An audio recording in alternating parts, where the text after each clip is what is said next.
Bonjour et bienvenue à ce tutoriel sur comment faire fonctionner le Sabertooth qui a été fourni dans votre kit de départ avec l'interface VEX.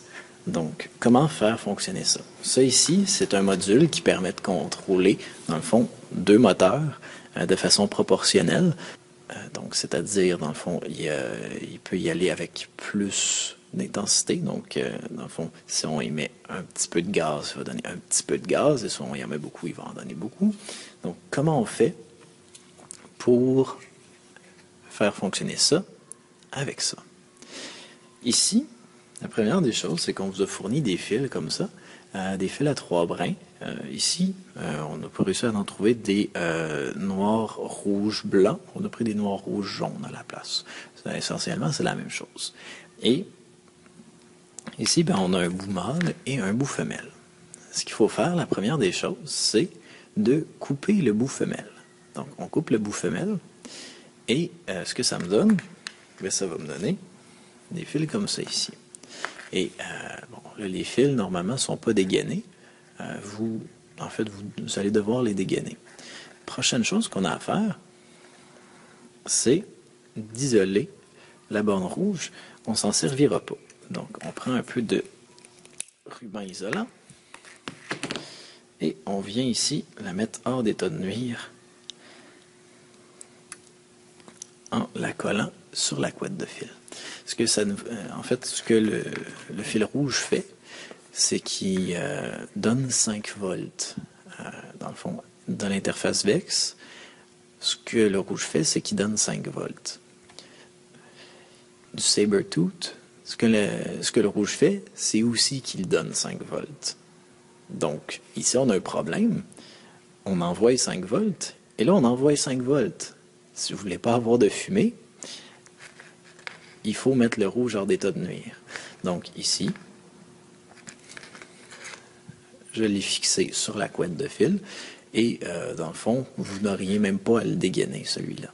Donc, ça fait un peu de job en moins, c'est parfait. Maintenant, qu'est-ce que je fais? Le bout mâle ici, je viens l'insérer dans mes ports moteurs.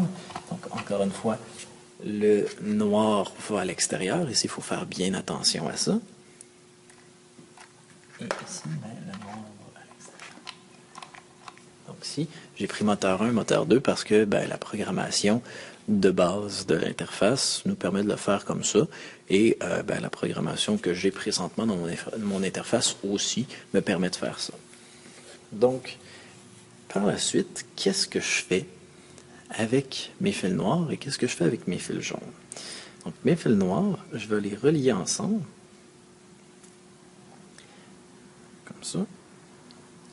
Et je vais venir les mettre dans le trou 0 volt ici. Donc, sur le Sabertooth, il y a plusieurs, dans le fond, il y a plusieurs connecteurs ici. Votre modèle de Sabertooth est probablement pas le même parce qu'on a décidé de vous en donner des meilleurs que celui-là ici, mais le principe est toujours le même. On a 0 volt, 5 volts, S1, S2. 0 volt, c'est dans celui-là que le noir va venir se brancher. 5 volts, c'est là que le rouge se brancherait si on voudrait faire de la fumée. S1, c'est le jaune du moteur 1. Et S2, ça va être le jaune du moteur 2. De l'autre côté, ce qu'on a, B+, B-. Ici, ça veut dire batterie plus, batterie moins. C'est très, très, très, très, très important si on ne veut pas avoir en racheter un autre à cause de la fumée, de mettre le fil rouge de la batterie, le positif sur B+, et le fil noir de la batterie sur B-. Pour le reste, on a M2A, M2B. Donc ça ici, c'est les deux bornes du moteur 2. Et M1A, M1B, c'est les deux bornes du moteur 1. Donc, ici, je vais faire les branchements, puis je vous reviens. Donc, j'en suis à mon dernier branchement. Donc ici, je fais le dernier. Voilà. Donc, c'est très important de bien visser pour pas que les fils sortent, mais de ne pas trop visser pour pas défaire, dans le fond, les soudures à l'intérieur.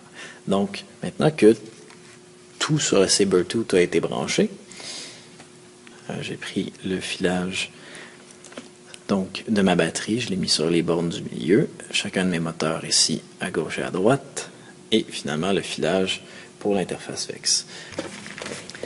Il y a différents modes sur le Sabertooth qui sont contrôlables avec ces petits interrupteurs-là. Il y a un tutoriel en ligne sur le site de Dimension Engineering, qui est les fabricants du Sabertooth. Donc, il y a un tutoriel en ligne qui permet, dans le fond, de déterminer chacun des interrupteurs, dans quel sens il devrait être. Donc, allez voir ça. Puis, moi, je vais vous suggérer, dans le fond, celle-là ici, cette configuration-là. Donc, ici, l'interrupteur 1 doit être vers le bas. Donc, ici, mon interface est à l'envers. Donc, l'interface, le 1 vers le bas, le 2, le 3, le 4 vers le haut, le 5 vers le bas, le 6 vers le haut. Donc, il y a d'autres options, bien sûr, mais c'est celle-ci que moi je privilégie. Une petite précaution à prendre pour le Sabertooth, c'est que vous ne pourrez pas utiliser des vis régulières ou en fait des vis régulières qui sont trop grosses. Parce que si vous le faites, vous allez endommager les trous. Et comme c'est un circuit imprimé, si vous endommagez les trous, vous risquez de faire des courts-circuits. Et si vous faites des courts-circuits, c'est jamais une bonne idée en électronique.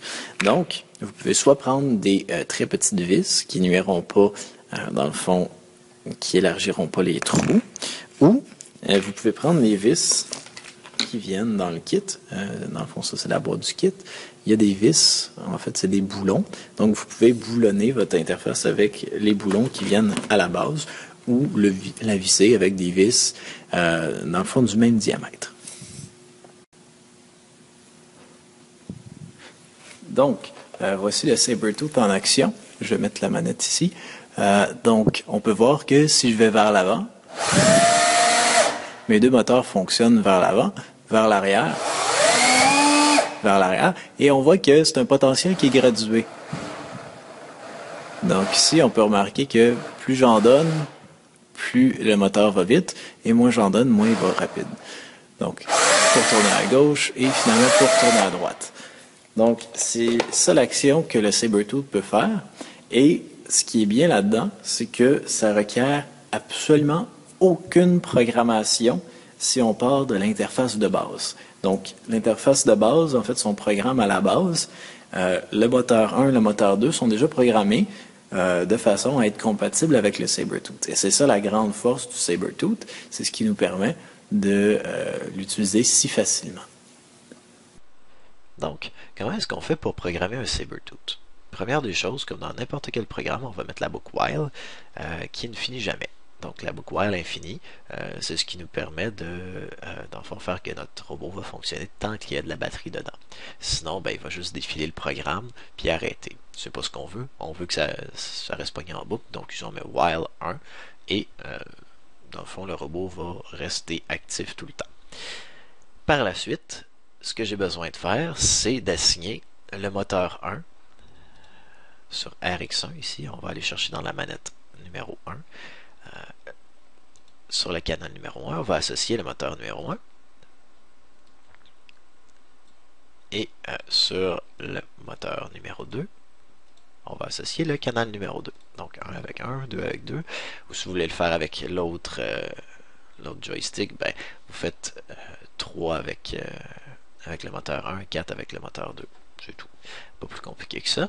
Puis par la suite, ça, ce que ça va faire, à la base, ça va prendre le Sabertooth, puis quand vous allez utiliser le moteur, le canal 1 par en avant, par exemple, ben, il y a juste le moteur 1 qui va aller par en avant.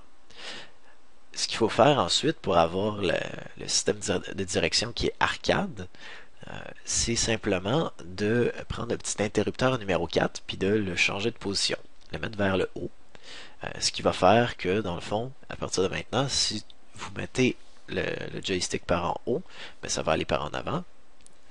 par en arrière, par en arrière. À gauche, ça devrait tourner à gauche. À droite, ça devrait tourner à droite. Si jamais à droite est à gauche est à droite, vous avez seulement qu'à inverser les moteurs, soit dans les branchements électriques, soit même juste ici. Vous mettez le canal 1 associé à 2 et le canal 2 associé à 1, et tout devrait fonctionner, tout devrait être dans l'ordre. Donc, c'est ça pour le Sabertooth, c'est rien de plus compliqué que ça.